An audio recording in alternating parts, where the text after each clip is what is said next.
मछली खाने के शौकीन लोगों को रेनबो ट्राउट के बारे में मालूम होगा। हम उसके बारे में बताएंगे और विस्तार से बताएंगे कि आखिर उसकी क्या खासियत है। लेकिन सबसे बड़ी बात ये होती है कि रेनबो ट्राउट का जो उत्पादन है वो आज से 3 साल 4 साल 5 साल पहले बहुत कम हो पाता था। इसके कई कारण थे, क्योंकि इसमें पानी की लागत बहुत ज़्यादा होती थी। लेकिन cold water fisheries research institute के वैज्ञानिकों ने एक ऐसा सिस्टम तैयार किया है जिसके माध्यम से कम पानी में भी अधिक रेनबो ट्राउट का उत्पादन किया जा सकता है। इसके बारे में विस्तार से जानकारी देने के लिए हमारे साथ प्रोफेसर नित्यानंद पांडे हैं, जो वरिष्ठ जो प्रधान वैज्ञानिक हैं कोल्ड वाटर फिशरीज इंस्टीट्यूट के। ये आप प्रोफेसर साहब, आप हमें बताएंगे कि आखिर ये आपने कौन सा ऐसा सिस्टम जनरेट किया है, और ख़ास तौर पे जो लोग मछली खाते हैं उन्हें तो रेनबो ट्राउट के बारे में मालूम होगा, लेकिन जो नहीं खाते हैं उनको इसके बारे में थोड़ी सी जानकारी दे दीजिए कि आखिर ये रेनबो ट्राउट है क्या और क्यों ये इतना अहम है, जिसके लिए आप लोगों ने अपना इतना समय लगाया और एक बड़ा सिस्टम आपने विकसित किया है रिसर्च के माध्यम से।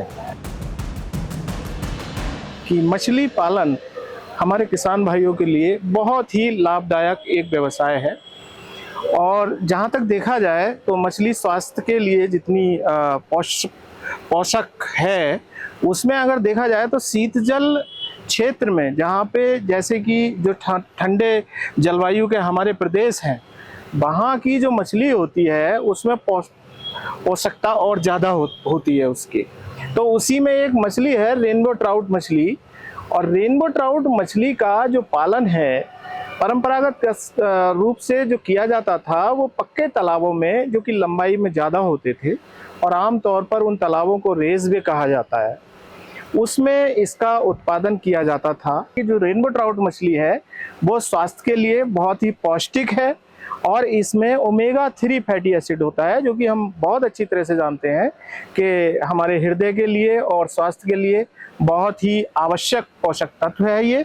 और इसके साथ साथ एक चीज़ मैं बता दूं कि ये जो पालन विधि है, जिसको RAS के नाम से जाना जाता है, जो ये प्लांट बनाया गया है यहाँ पे, जो कि किसान भाइयों के प्रदर्शन के लिए है, किसान भाइयों के प्रशिक्षण के लिए है, और इसको बढ़ावा देने के लिए इस प्लांट को जो है बनाया गया है। ये बताइए कि ये है क्या, ये जो बड़े बड़े टैंकर्स बना रखे हैं, ये है क्या और इसका यूज़ क्या होता है? देखिए, जैसा कि हम यहाँ देख सकते हैं कि ये FRP टैंक है और गोल है आकार में।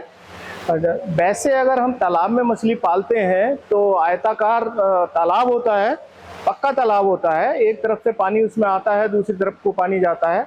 लेकिन यहाँ इस गोल जो FRP टैंक है, इसमें पानी का चक्रीकरण हो रहा है। इसी पानी को बार बार हम मछली उत्पादन में यूज कर रहे हैं। मतलब अगर हम सरल शब्दों में कहें कि इस टैंक में जो पानी है, आप इस पानी को एक के बाद एक रीसर्कुलेट कर रहे हैं। मतलब इस पानी का एक बार यूज हो जा रहा है, फिर उसको रीसर्कुलेट करके उसमें जो जैविक तत्व हैं उसको फिर से वो करके और फिर यूज कर रहे हैं। हाँ, आपने बिल्कुल सही कहा।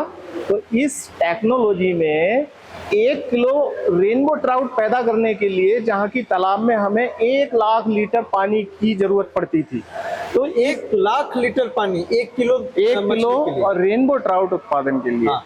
तो इस पद्धति से हमें केवल 1000 लीटर पानी की आवश्यकता पड़ती है। 1000 लीटर में आप 1 किलो रेनबो ट्राउट का उत्पादन किया जाता है।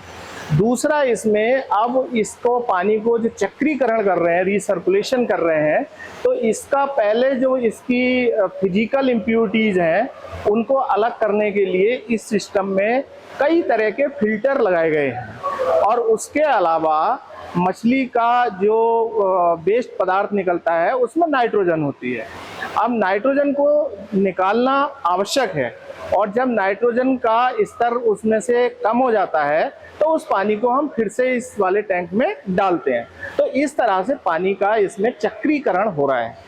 अगर हम देखें कि कई टैंकर्स हैं, यहाँ पे हम देख सकते हैं ये बड़े बड़े टैंक हैं। हाँ। जो कि FRP टैंक है। हाँ। तो इसमें हमारी मछली पैदा होती है, जो कि लगभग 8 से 9 महीने लेती है।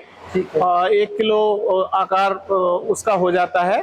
तो यहाँ से पानी हमारा फिल्टर में जाता है, वहां पे उसकी फिजिकल इम्प्यूरिटीज निकलती है। कितने दिन में इस पानी को जो है आप चेंज करते हैं? दिन में नहीं, ये तो लगातार प्रोसेस है। एक दिन में 4-5 साइकिल हो जाती है इसकी।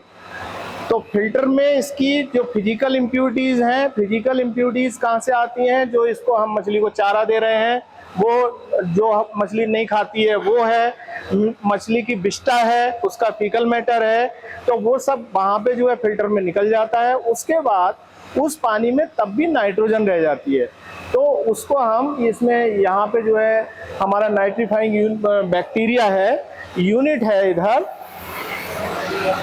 तो इस टैंक से पानी फिल्टर में आता है और फिल्टर में होता हुआ ये ड्रम फिल्टर है, तो ड्रम फिल्टर में फिजिकल इम्प्यूरिटीज पूरी निकल जाती हैं और जो प्रोटीन का लोड भी होता है वो भी निकल जाता है।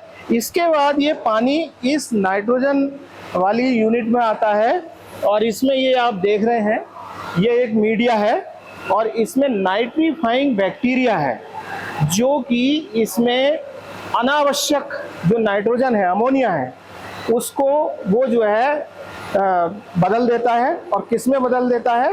वो दूसरी फॉर्म में बदल देता है, जो कि मछली के लिए हानिकारक नहीं होती।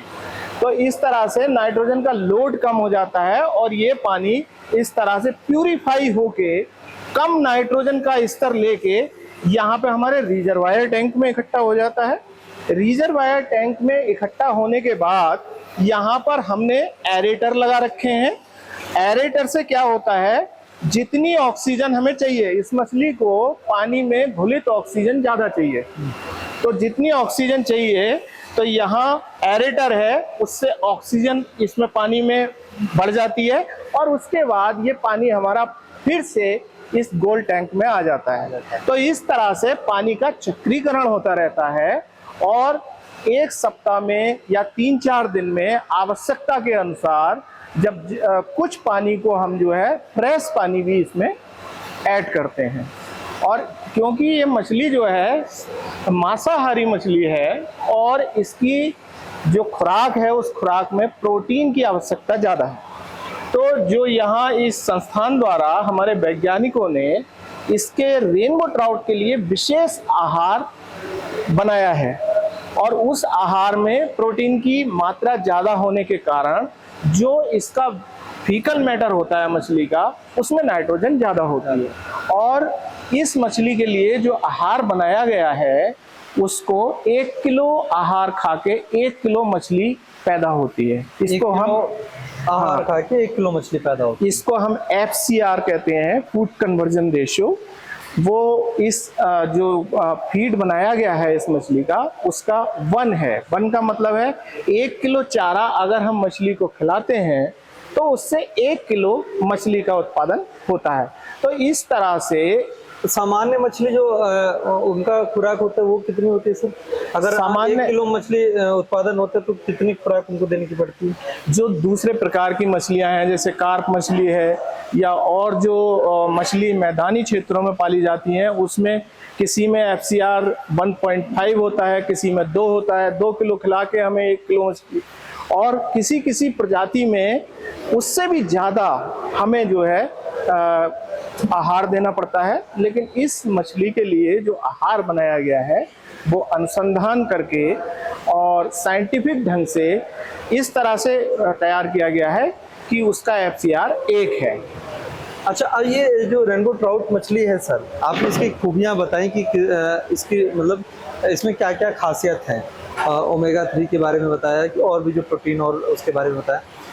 अब इसकी डिमांड कितनी होती है, हर साल कितना उत्पादन कर लेते हैं रेनबो ट्राउट? देखिए, अगर देखें तो 3 साल पहले इतना इसका प्रचलन नहीं था रेनबो ट्राउट पालन का, और हमारा जो उत्पादन था वो लगभग 1400 टन था हमारे देश का उत्पादन। और मुख्य रूप से ये जो हमारे पर्वतीय राज्य हैं उसमें ही इसका पालन किया जाता है, जिसमें हिमाचल प्रदेश है, उत्तराखंड है और कश्मीर है, सिक्किम है। लेकिन 3 साल में इसका उत्पादन बढ़कर 4200 टन तक पहुंच गया है। और हमारी भारत सरकार का इस रेनबो ट्राउट पालन के लिए प्रोत्साहन दिया जा रहा है किसानों के लिए। और जो हमारा लक्ष्य है वो 2 साल में 10,000 टन उत्पादन प्राप्त करने का लक्ष्य है। अगर एक तरह से देखे जाए तो 1 किलो रेनबो ट्राउट पैदा करने के लिए उसकी जो उत्पादन की कॉस्ट आती है, खर्चा आता है, वो लगभग 300 रुपये आता है। और कम से कम उसका जो बाजार का रेट है, बिक्री दर है, वो किसान को 600 रुपया पर किलो मिल जाती है। और कुछ स्थानों में तो ये 1,000 रुपया और 1200 रुपये पर केजी भी है, क्योंकि इस मछली की डिमांड अच्छी है, पौष्टिकता ज़्यादा है। तो इस तरह से देखा जाए तो अभी बहुत कुछ संभावना है रेनबो ट्राउट उत्पादन को बढ़ाने के लिए। और एक तरह से देखा जाए तो 1 रुपया लगा के 2 रुपया प्राप्ति, यानी कि 1 रुपया लगा के 1 रुपया मुनाफा, ये किसान के लिए, हमारे जो मत्स्य पालक हैं उसके लिए एक बहुत ही अच्छा व्यवसाय है। तो आपने देखा किस तरीके से रेनबो ट्राउट मछली का उत्पादन बढ़ाने के लिए, कम लागत में ज़्यादा उत्पादन करने के लिए कोल्ड वाटर फिशरीज इंस्टीट्यूट के, रिसर्च इंस्टीट्यूट के वैज्ञानिकों ने एक पूरा सिस्टम तैयार किया है। और इसका फ़ायदा अब आम लोगों को, ख़ासतौर पे जो मछली पालक हैं, उनको भी मिलने लगा है। ऐसे ही रिपोर्ट्स देखने के लिए गांव जंक्शन को सब्सक्राइब करना मत भूलें। गांव जंक्शन के लिए हिमांशु मिश्र।